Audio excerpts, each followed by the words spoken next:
ध्यान हो, मिट रहे अज्ञान पल छिन में जो सच्चा ज्ञान हो।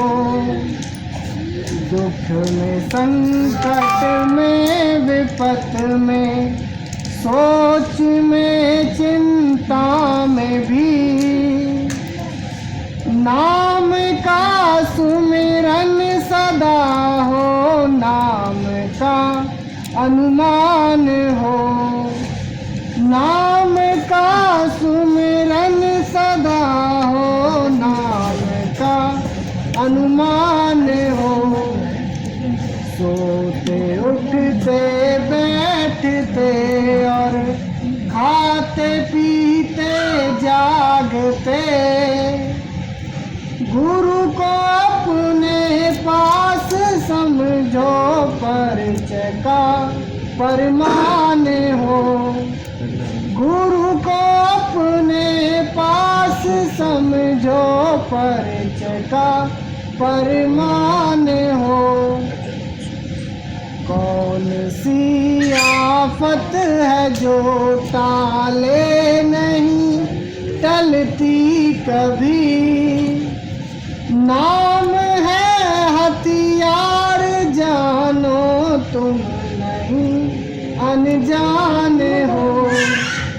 नाम है हथियार, जानो तुम नहीं अनजान हो।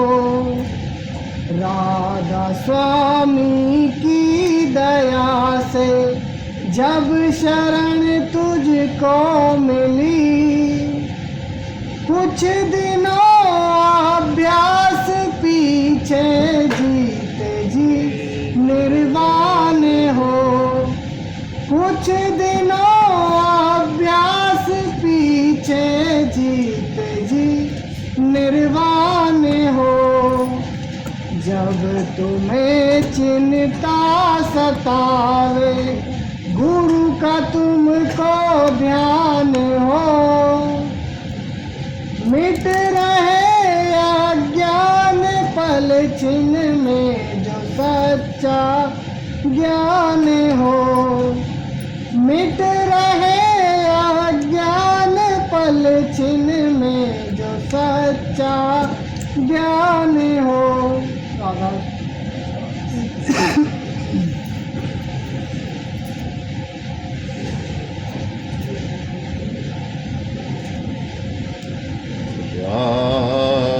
आपने अपनी वाग तुम भी गुम हो ना कभी, मंजिले मकसूद पर पहुँचो के सुन लो ये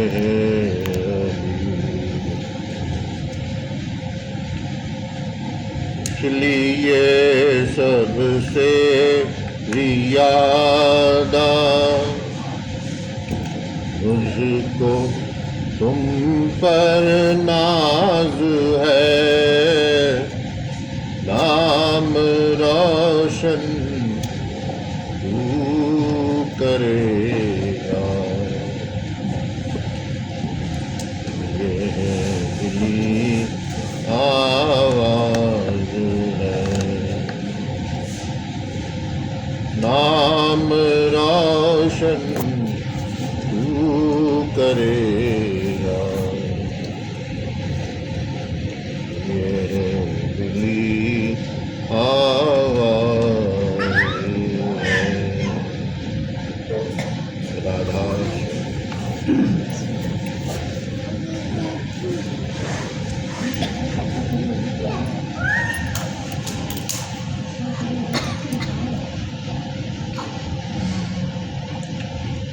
आज हम लोग ये चांस की बात थी, मैं दिल्ली में था और हितेश के लिए ये स्पेशल आशीर्वाद सत्संग है। ये बच्चे तरक्की करें, आप सब तरक्की करो।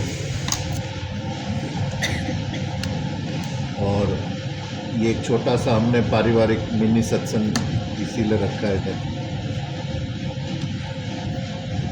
और टाइम क्या होगा? 9:32 9:30, एक आधा घंटा फ्री कर लें। तो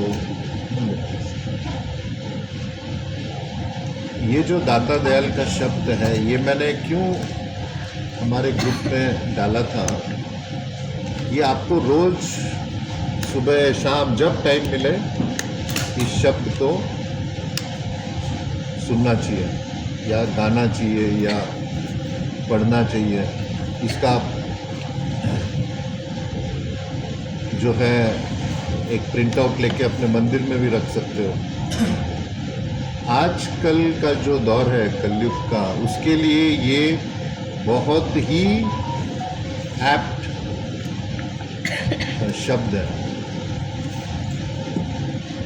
कि मानव दयाल जी महाराज बोलते थे, तुम सारे सत्संगी कंजूस हो, मुझे अपनी चिंताएं भी नहीं देते हो, तुम चिंता भी अपने पास रखते हो कि हाय मेरी चिंता खर्च नहीं हो जाए।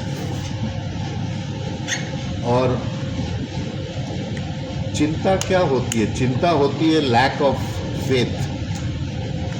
मतलब अगर आपके विश्वास में कमी है, चिंता आई। अगर आपका विश्वास एकदम दृढ़ है, जो शब्दानंद जी महाराज ने मुझे 3 बार हाथ ऊपर करके ऐसे कहा था, निश्चिंतता निश्चिंतता। और निश्चिंतता से क्या होता है, आप में बल आता है, शरीर में बल आता है। जैसी आप में निश्चिंतता आई, हर तरह से मन बलवान होता है, शरीर बलवान होता है और आत्मा जो है वो खिलती है फिर। तो इसमें जो ये दाता दयाल बोल रहे हैं कि जब तुम्हें चिंता सताए, गुरु का तुमको ध्यान हो, मिट रहे अज्ञान पलछिन में जग सत्य जान। तो जब तुम्हें चिंता सताए, गुरु का तुमको ध्यान हो, हाँ? तो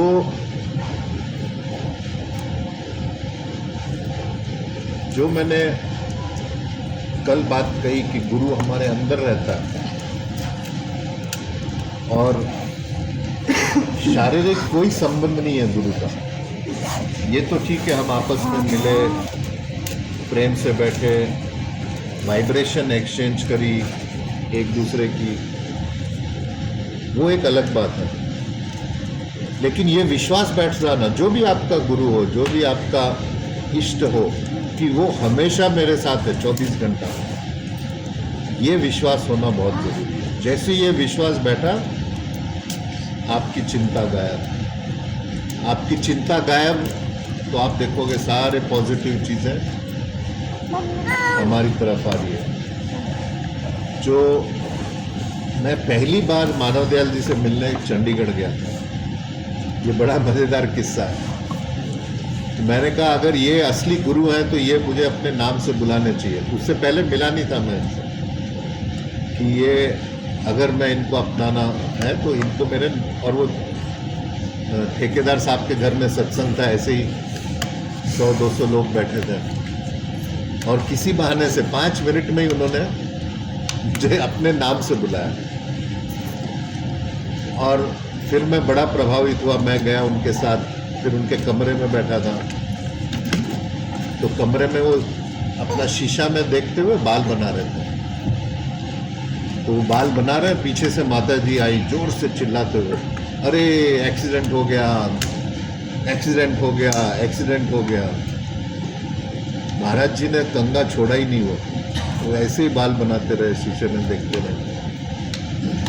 मैं बोला अरे ये तो बिल्कुल विचलित नहीं हुआ। पूछे अच्छा क्या एक्सीडेंट हो गया? तो बोली हमारी मंदिर की गाड़ी टकरा गई, ये वो। बोले कोई बात नहीं, और बिल्कुल आराम से अच्छी तरह से निकले बाहर। तो मैं बड़ा हैरान हो गया। मैं बोला इतना बैलेंस मतलब समझते हैं?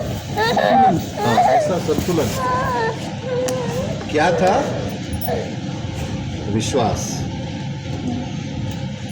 कि गुरु मेरे साथ है, गुरु तो तेरे पास फकीरा, गुरु तो तेरे पास, तेरे मन में, तेरे तन में, तेरे श्वासों श्वास, हर श्वास में गुरु है।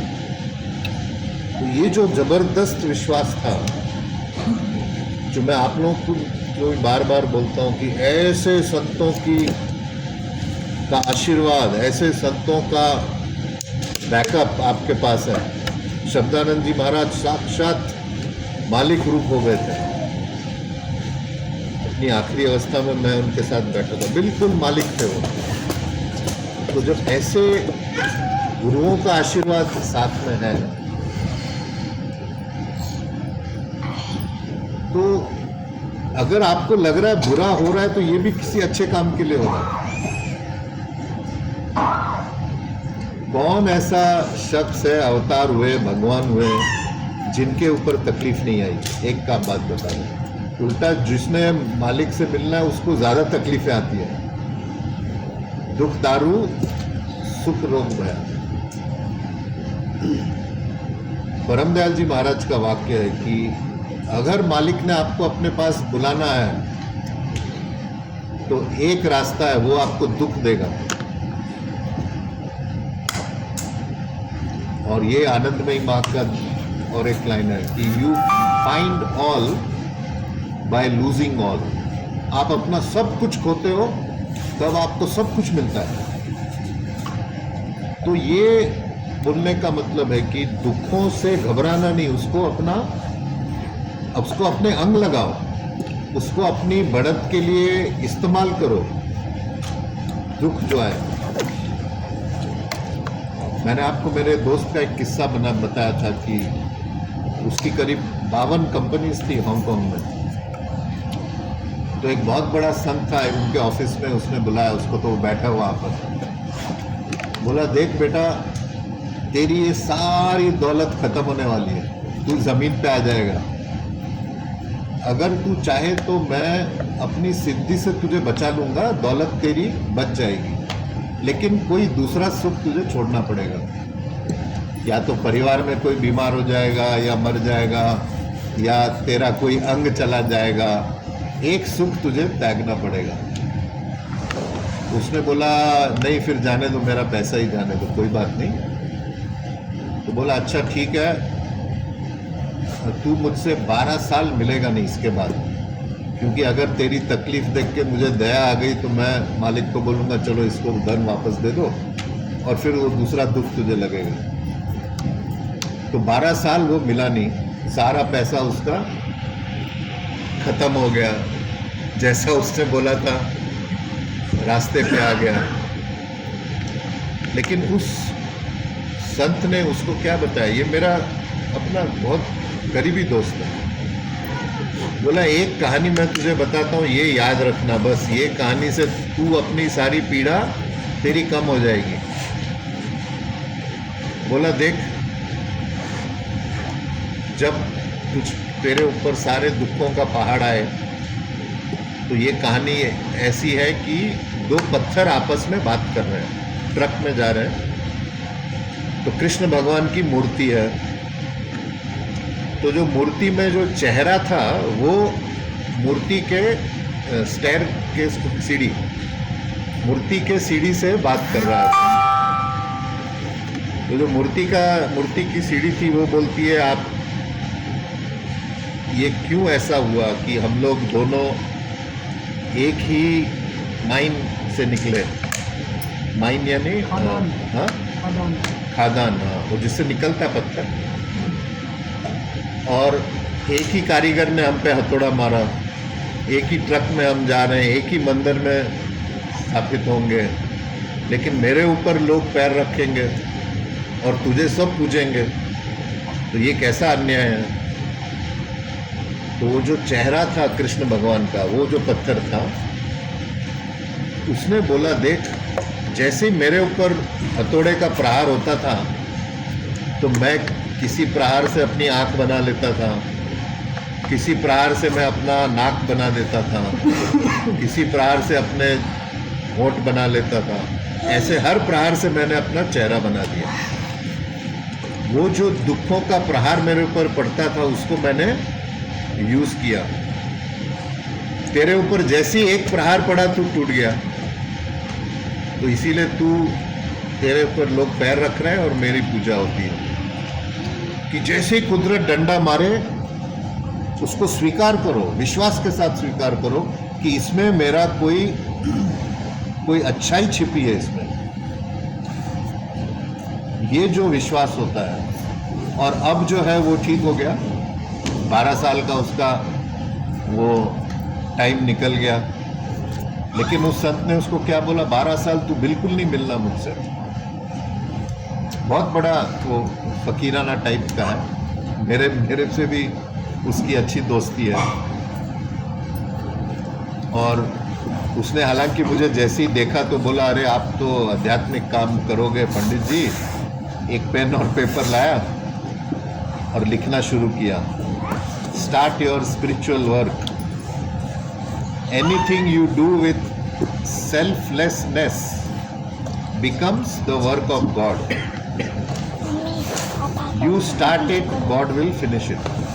क्या उसने लिखा कि आप अपना आध्यात्मिक काम शुरू करो, जो भी काम निष्काम भावना से करोगे वो मालिक का काम हो जाता है, और आप वो काम शुरू करो, मालिक उसको खत्म करेगा। और ये बोल के फिर उसने ऐसे जोर से मेरा हाथ पकड़ा और मेरा हाथ ये सारा एकदम गर्म हो गया, और उसमें से हनुमान जी की एक वो निकली। बोले, ये हनुमान जी मैं आपको देता हूँ, आपको शक्ति चाहिए। तो मैंने भी उसके साथ खेल खेला, मैंने भी रख लिया हनुमान जी। बोला, मैंने बड़े बड़े लोगों को दिया ये, उनके मैं नाम नहीं बोल सकता, लेकिन ये जो बात उस संत ने उसको कही, उसमें से क्या निकालना है हमने, कि जितनी तकलीफ आती है उसको आप यूज करो अपने बनाने में, अपनी गणत के लिए। और ये विश्वास हमेशा कि जो होगा मेरे लिए अच्छा ही होगा। ये कल भी मैंने आपको बताया कि आप लोग क्यों जुड़े हो हमारे गुरुओं से, क्या कारण है कि आप अपना कीमती वक्त, कीमती पैसा, कीमती टाइम खराब करके सत्संग में जाते हो, किताबें पढ़ते हो। कोई कारण तो होगा ना, क्यों कर रहे हो आप लोग ये सब। तो ये है जिंदगी बनाना अपनी। जो मैंने आपको बताया था, मेरी माँ ने जाते हुए कहा कि 4 या 5 लोगों की भी जिंदगी बनाओ, बहुत है, कोई सुनने वाला नहीं है इधर। 4-5 की भी आप लाइफ चेंज करो, बहुत है। तो ये जो दाता दयाल का शब्द है कि जब तुम्हें चिंता सताए, गुरु का सिमरन ध्यान हो। दुख में, संकट में, विपत में, सोच में, चिंता में भी नाम का सुमिरन सदा हो, नाम का अनुमान हो। सोच में हम लोग क्या करते हैं, एक चीज होती है उसका हम आगे सोचते सोचते सोचते सोचते 100 बना देते हैं। एक छोटा सा कट हो गया, अरे अभी इसमें इन्फेक्शन हो जाएगा, इन्फेक्शन के बाद ये सूज जाएगा, फिर इसमें ऑपरेशन होगा, वो शायद कैंसर होगा, शायद मैं मर जाऊंगा। वो होता है कट। ये मैं आपको उदाहरण दे रहा हूँ कैसे हम सोचते जाते हैं, और वो 99% होता ही नहीं है। तो ये जो महाराज जी बोल रहे हैं, सोच में क्या, दुख में, संकट में, विपत में, सोच में, चिंता में भी। दुख में, संकट में, सोच में, चिंता में। तो इसमें क्या, मन को डाइवर्ट करने के लिए नाम, कली केवल एक नाम आधार है। कलयुग में नियम होते हैं कुछ। कल जो मैंने आपको बताया, दान जो है कलयुग का बहुत बड़ा पुण्य है। कलयुग में आप देखो लोग अपना बच्चा दे देंगे लेकिन पैसा नहीं देंगे। आप किसी से मदद मांगो, बोलेगा यार मेरा बच्चा ले जा लेकिन मेरे नोट को हाथ मत लगा। इतना पैसे से प्यार होगा कलयुग में। तो जैसे ही आपने दान में की आदत डाली, ये मानवदेव जी महाराज के शब्द हैं कि दान जो है ये कलयुग का बहुत बड़ा पुण्य है और रोज दान देना चाहिए। 25 पैसे, अगर पैसे नहीं हो भावना से दान देना चाहिए। किसी का भला चाहो, देना है आपने, किसी के लिए आप ध्यान करो, किसी के लिए आप प्रार्थना करो, देने की वो एक भावना। किसी की सेवा कर दो, किसी जानवर की सेवा करो, कुछ भी आपके अंदर से निकलना चाहिए कुछ। वो जो निकलने की जैसी भावना आई, कुदरत आपको मालामाल करेगा। लोग उल्टा करते हैं, बोलते जब मेरे पास आएगा तब मैं दूंगा।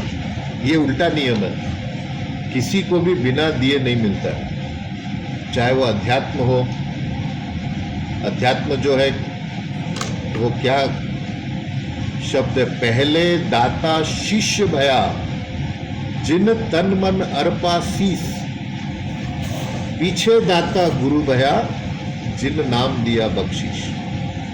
पहले शिष्य अपना सब कुछ दे देता है, उसके बाद गुरु देता है। कंडीशन है ये कि जब तक आप नहीं ये पूरा पूरा पूरा देने की भावना नहीं हो, आपको पूरा मिल ही नहीं सकता है। ये तो अध्यात्म की बात हो गई। दुनियावी बात भी ऐसी है। दुनियावी बात में भी आप देखो, जो बड़े चाहे कुछ भी हो, जब तक किसी ने दिया हुआ नहीं है, जब तक किसी ने सेवा नहीं करी है, जब तक किसी ने दूसरों के दुख नहीं बांटे हैं, कुछ नहीं मिला और कुछ नहीं मिल सकता। कुदरती कानून है ये, इसमें कैसे कोई बच सकता है। मैंने आपको कल किस्सा सुनाया था, श्रद्धानंद जी महाराज ने मेरे एक बिलियनर फ्रेंड को कहा कि ये बर्बाद हो जाएगा अगर दान नहीं देगा तो ये है, दुख में, संकट में, सोच में, चिंता में क्या करना है? नाम। अपने नाम जो है, ये नहीं कि सिर्फ आपने मुंह से राम राम या हनुमान हनुमान या शिवजी शिवजी करना है। नाम आप मुंह से जपो, लेकिन अपने अंदर एक विश्वास रखो कि ये जो भी कुछ है ये सब एक सपना, टेम्पररी है और ये सब एक दिन खत्म होने वाला है। हम लोग एक गेस्ट हाउस में आए हुए हैं, ये छोटा गेस्ट हाउस है, ये दुनिया बड़ा गेस्ट हाउस है। लिमिटेड टाइम के लिए आए हैं, जो भी होगा टेम्पररी होगा और ये हमारा घर नहीं है। ये संसार हमसे सब छूटने वाला है। अपने मन के पीछे एक कॉन्शियसनेस में ये थॉट रखे और फिर आप नाम जपो, तब देखो उसका नाम का आपको फल मिलेगा। दुख में, संकट में, सोच में, चिंता में, नाम का सुमिरन सदा। तो अब आप देखो, मैं आज तक कभी ये बात बोली नहीं, अब आज अरुण से मैंने शेयर की आते समय कि अगर ये हमारे गुरु जो साक्षात मालिक से मिले हुए हैं, मैंने तो 3 देखे, बाबा फकीर, मानवदयाल जी महाराज, शब्दानंद जी महाराज, इनकी आखिरी अवस्था देखी मैंने, कैसे थे ये, ब्रह्मांड हिला सकते थे, इतनी शक्ति। तो अगर उन्होंने ज़बरदस्ती मुझे ये काम करवाया है, मैं हमेशा बोलता हूँ कि मैं तो बहुत सुखी था, मज़े में था, अभी भी हूँ। मुझे कोई ज़रूरत नहीं थी ये, इसको क्या बोलते हैं, ये गले का हार बनाना, ये तकलीफ। मैंने अरुण से आज बात करते हुए पूछा, ये लोग क्यों गुरु बनना चाहते हैं? मैं सच में कंफ्यूज था कि क्यों लोग बोलते हैं यार मुझे गुरु बनना है। मुझे तो कुछ इसमें अट्रैक्शन नज़र नहीं आता। तो इसने बहुत अच्छा रिप्लाई दिया मुझे, बोला शायद मान प्रतिष्ठा मिलती है इसमें। हाँ अरुण तो मेरी बत्ती जली कि मान प्रतिष्ठा जो मुझे सांसारिक जीवन में मिला है उससे ज़्यादा तो यहाँ नहीं मिलेगा मुझे। बड़े से बड़े पद पे रहा, 4-5 हज़ार लोग मेरे अंडर काम करते थे। जिस चीज़ से आप दूर भागो वो चीज़ आपके पीछे पड़ती है। आप पैसे से दूर भागो, पैसा आपके पीछे आएगा। आप मान प्रतिष्ठा से दूर भागो, वो आपके पीछे आएगा। तो ये जो काम मुझे दिया गया है, मैंने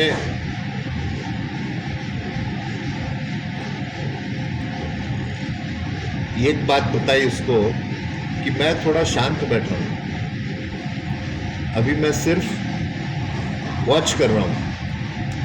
वो होता है ना एक वोल्केनो को क्या बोलते हैं,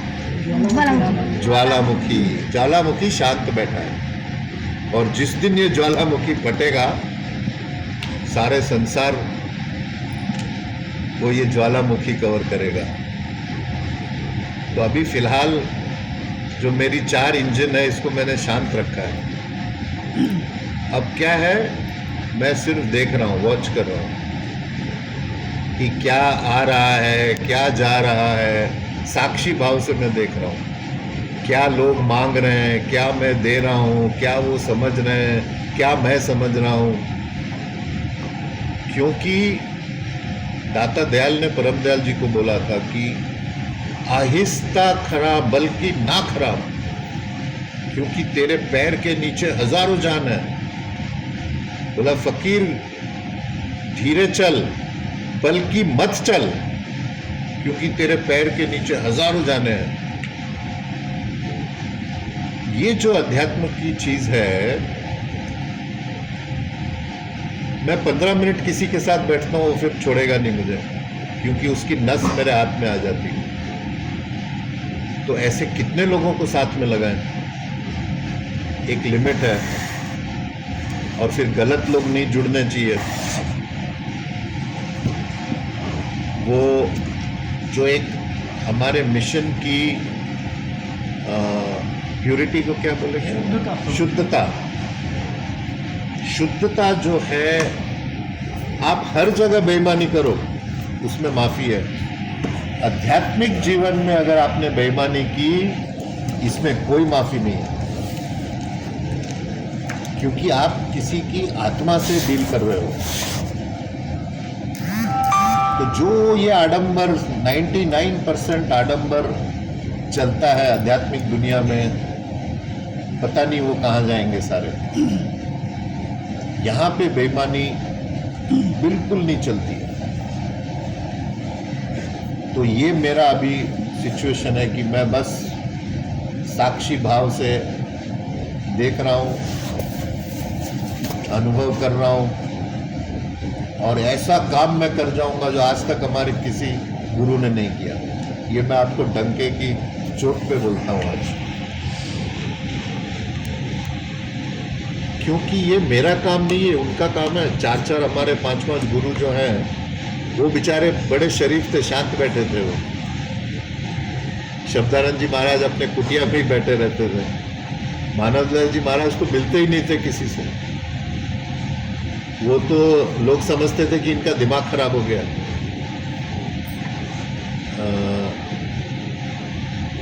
लेकिन मैं तो चोर रहा हूं। मैं पूरा दुनियावी जिंदगी देखी, मैंने पूरा विश्व घूमा हूं, हर तरह के लोगों से मिला हूं। तो चोर जो है वो चोर को अच्छा पकड़ सकता है। तो मैंने सारी चोरी देखी हुई है, की हुई है। ये नहीं कि चोरी की हुई है, लेकिन अनुभव। और ये मैं मजाक के तौर पे बोल रहा हूँ, लेकिन हर आत्मा का एक मिशन होता है। और ये जो मैं आपको बता रहा हूँ कि ये जो काम मेरे हाथ से होगा, ये मैं गलत शब्द यूज़ कर रहा हूँ कि मेरे हाथ से होगा। काम उनके हाथ से होगा। और जितना मैं खाली होता जाऊँ उतना तेज़ी से हो। ये काम फैलेगा। मैंने आपको बताया कि मुझे अपनी ये दुकान बंद करनी पड़ी दिल्ली में, कि इतना लोग पीछे। और दूसरा है कि हमारा जो मिशन है ये पैसे का भी मिशन नहीं है। एक आप गलत पैसा एक नहीं ले सकते हो, तो सब फ्री सर्विस है, तो फ्री सर्विस में और लोग फिर जुड़ते हैं। तो ये इसको शुद्ध रखना, इसमें सच्चाई रखना, सच्चाई के अवतार परम दयाल जी महाराज, ये जो है बहुत अहम है। सोते उठते बैठते और खाते पीते जागते गुरु को अपने पास समझो, परिचय का परमान हो। सोते उठते बैठते जागते खाते पीते, आप देखो जो भी आपका मन है, ये मन से सारा बनता है। मन के अंदर से सारी हर चीज का निर्माण होता है। आप अगर खाते हुए मालिक का सिमरन करो, इतना अच्छा वो खाना लगेगा आपके मन को। और अगर उसको ग्रेटिट्यूड से करो तो और भी अच्छा लगेगा। मैंने आपको बताया था एक किताब जो मुझे बहुत अच्छी लगी, बायोलॉजी ऑफ बिलीफ। अभी बड़े बड़े साइंटिस्ट सोच रहे हैं दवाइयों को जितना जल्दी हो सके दवाइयों से दूर हो जाए। क्या है? बिलीफ। जैसे आपने फेथ आया, फेथ से कुछ भी क्योर हो सकता है। ये वो जो डॉक्टर उसका नाम याद नहीं है, डॉक्टर ब्रूस कुछ है उसका नाम। तो विश्वास में इतनी जबरदस्त ताकत है। जैसे ही आपने,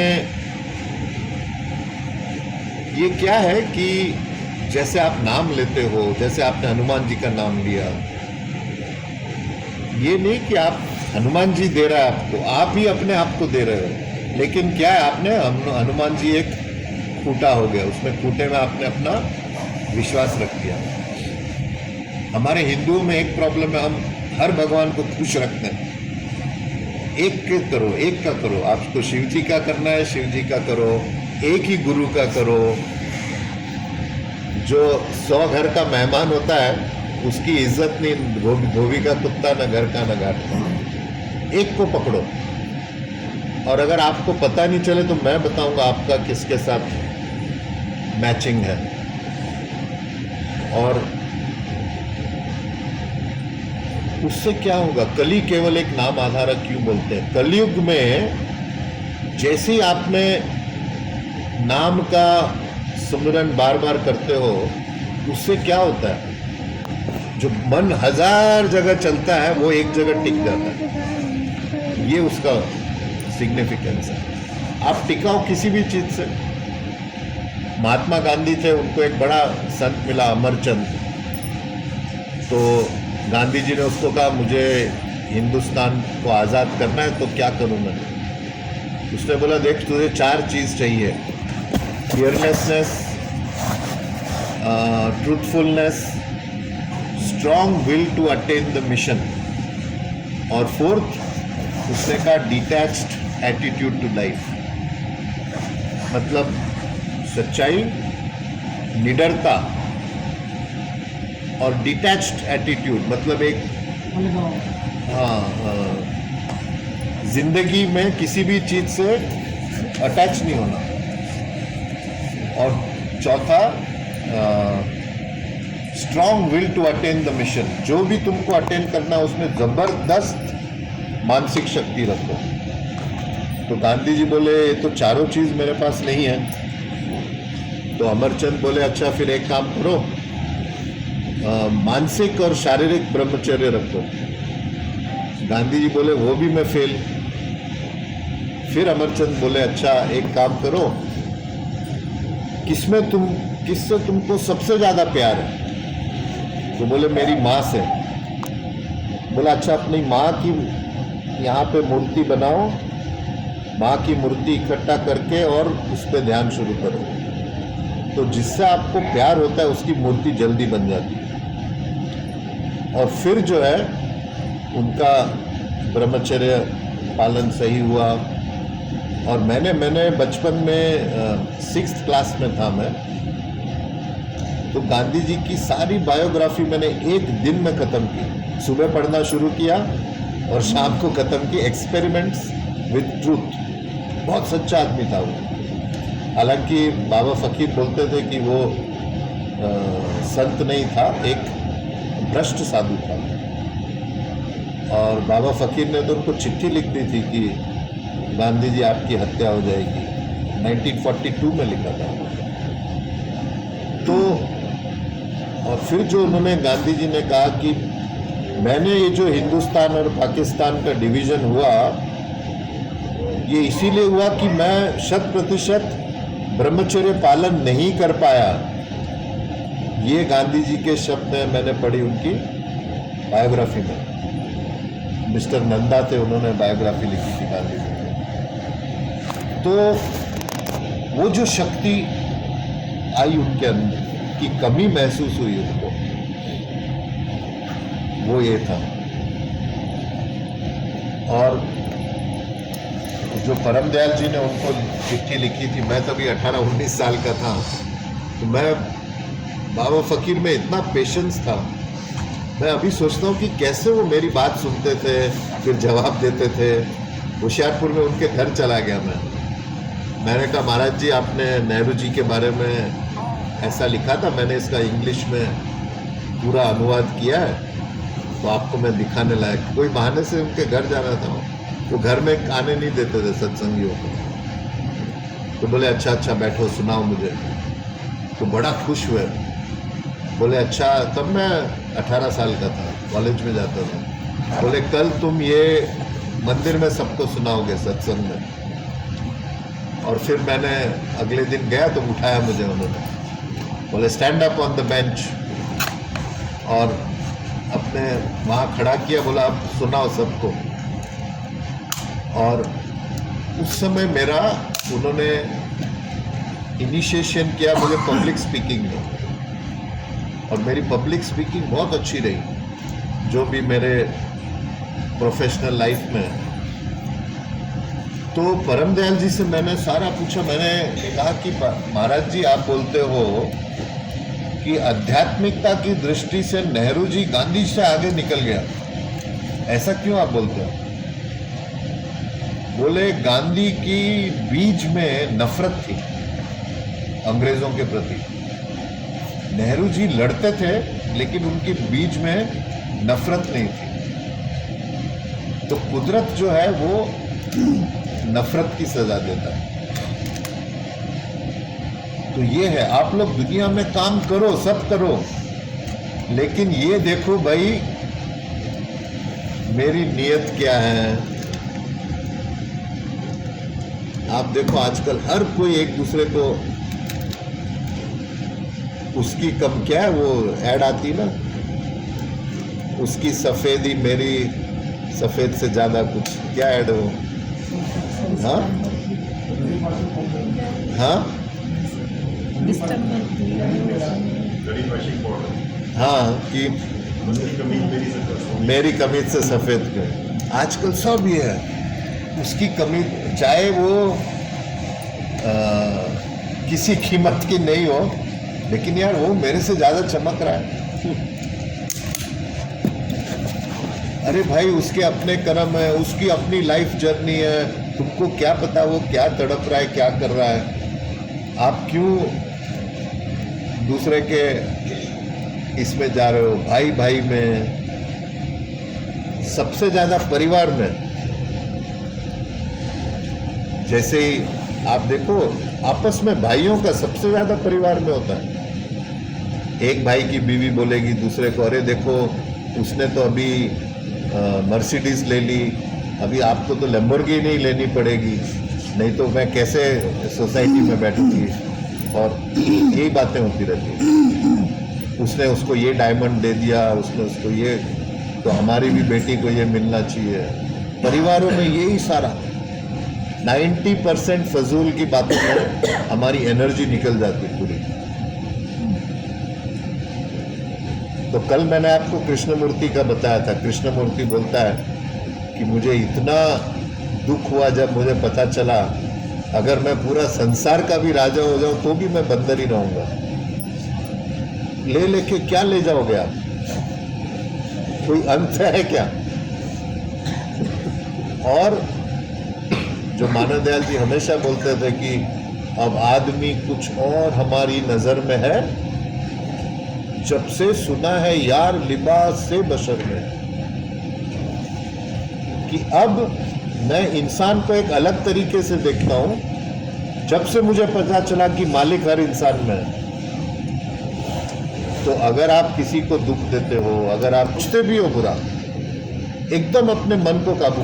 जैसे ही आप में थॉट आए कि उसकी कमीज ज्यादा सफेद है, एकदम उस थॉट को स्टॉप करो, मैली कर रहा हूं ज्यादा। ये बहुत जरूरी है।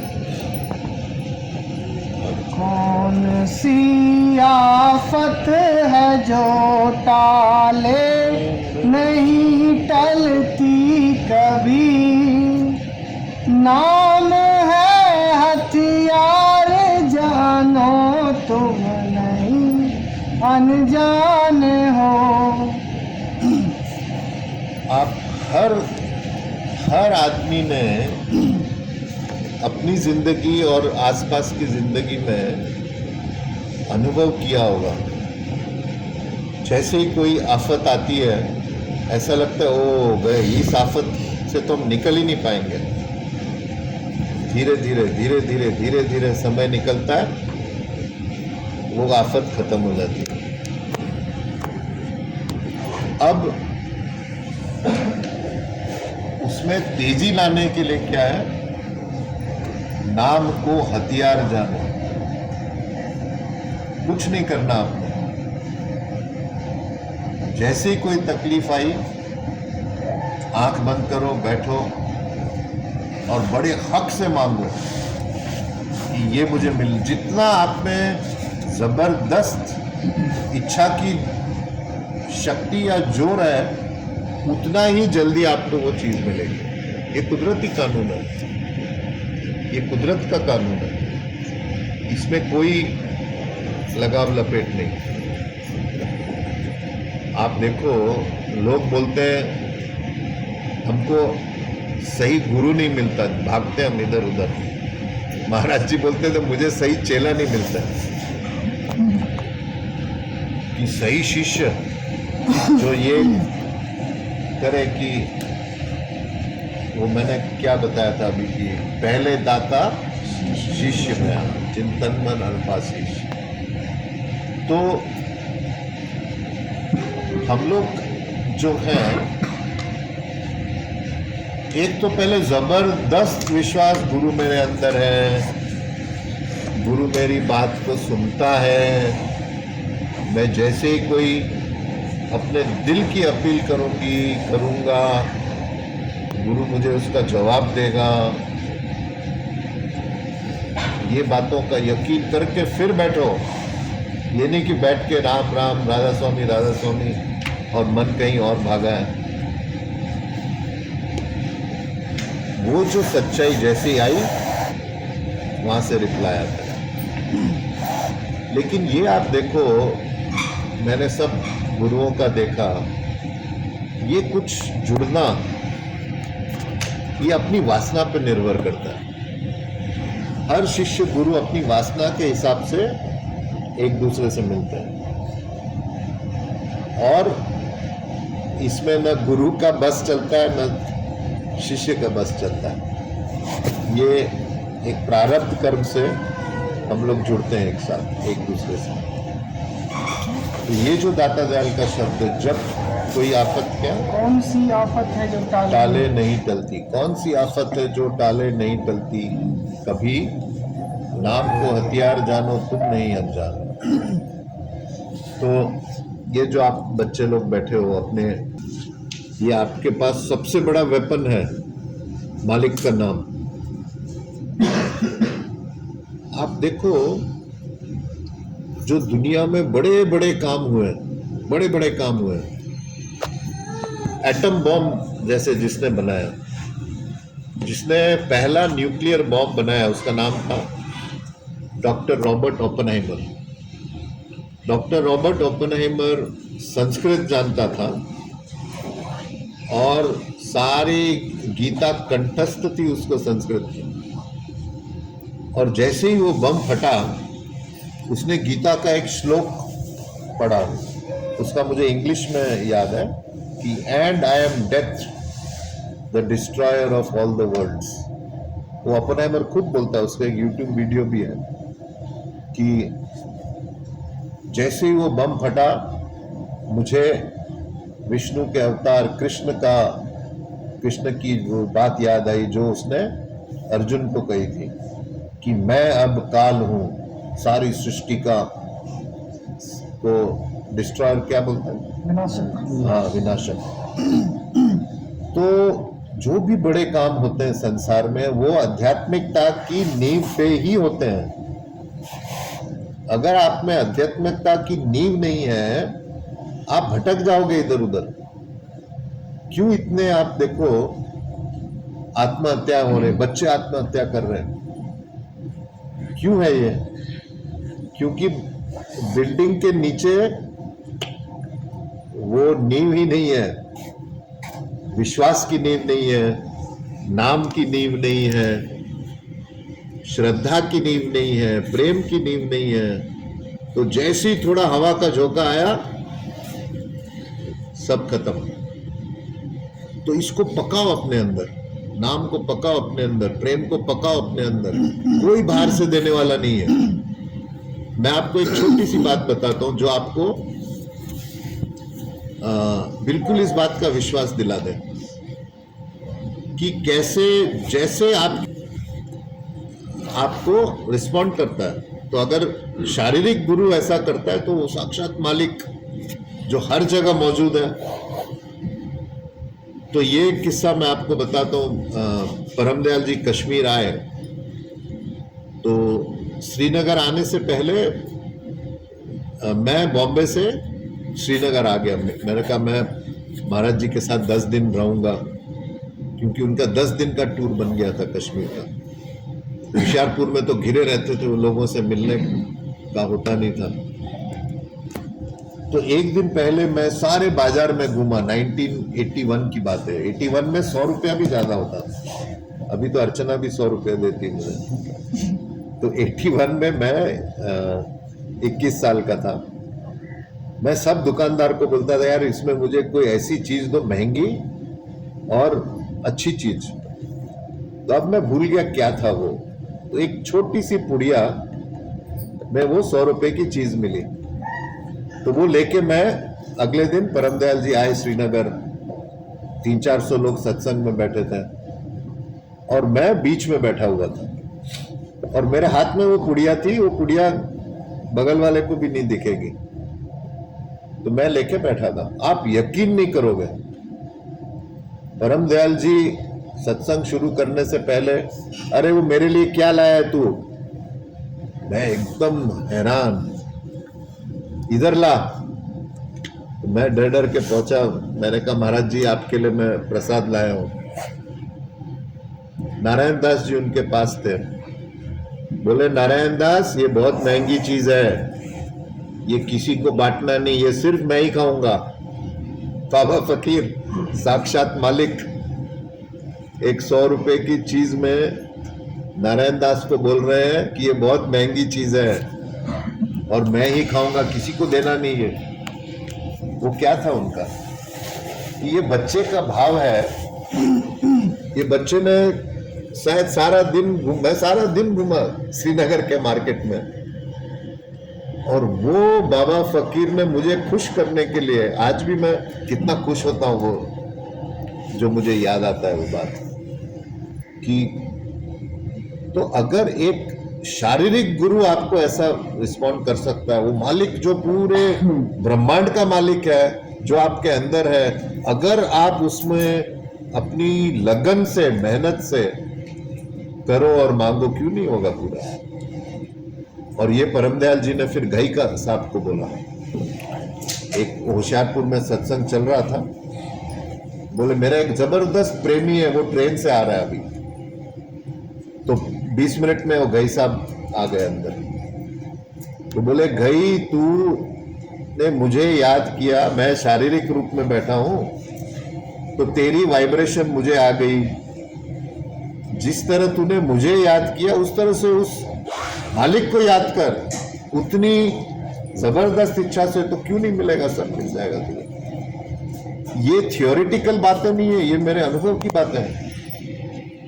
ये नहीं कि सिर्फ ये कोई किताब में लिखी हुई थ्योरी है, ऐसा नहीं है। ये अनुभव से एक्सपीरियंस किया हुआ है मैंने। और इसी दम पे मैं बोलता हूं कि जो काम मैं कर जाऊंगा ये किसी गुरु ने आज तक नहीं किया होगा। क्यों?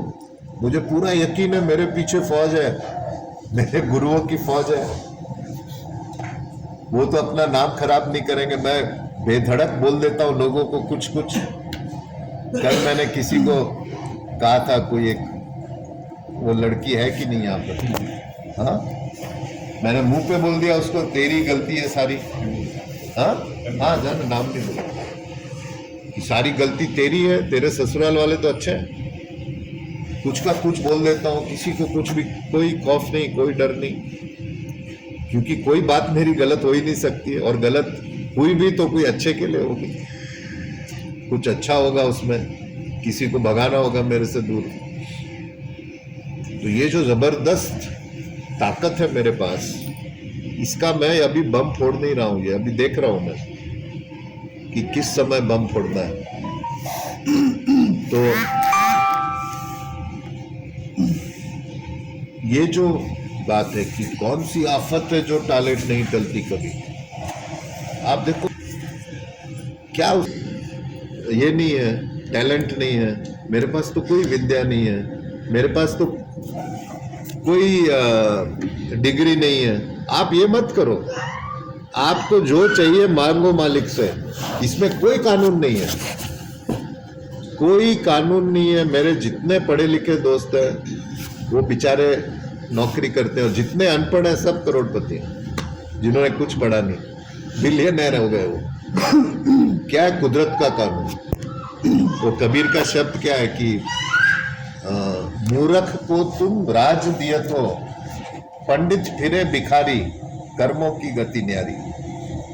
मांगो मांगो मिलेगा, कुछ भी मांगो, लेकिन वो आपकी अंदर की इच्छा होनी चाहिए। ये नहीं कि उसके पास रोलेक्स घड़ी है मेरे पास भी होनी चाहिए, ऐसा नहीं। जो आपके अंदर की इच्छा, क्योंकि वो आपकी वासना है। आम का बीज है, वो बोले मैं नींबू की तरह खट्टा हो जाऊं, नहीं पॉसिबल है। उसको ये इच्छा करनी चाहिए कि मैं बड़ा आम हो जाऊं, मैं और मीठा हो जाऊं। तो आपकी जो वासना है उसको पहचान के और फिर मांगो, तब मिलता है।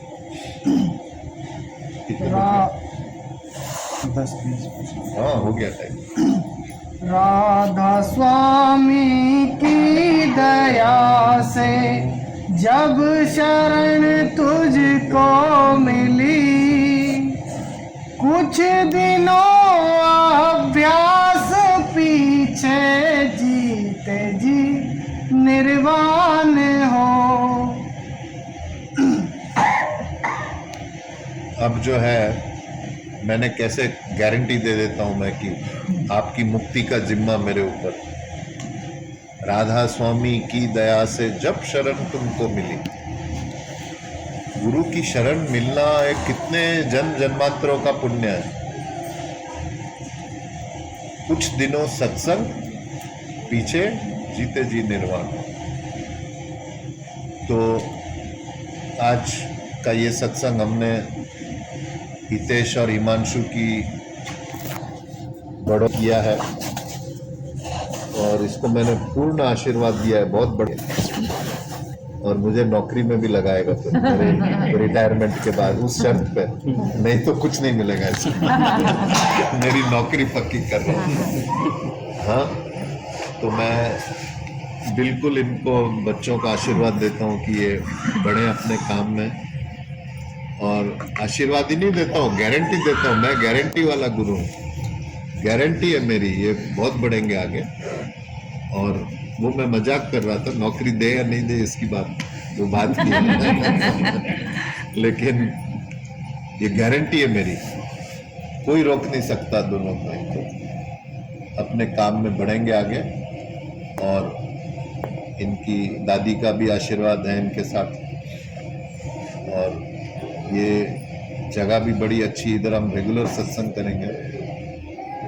फिर धीरे धीरे जो मैंने आपको बताया कि जिस दिन क्या ज्वालामुखी फटेगा, फिर हम सब इंतजार करेंगे उस दिन का।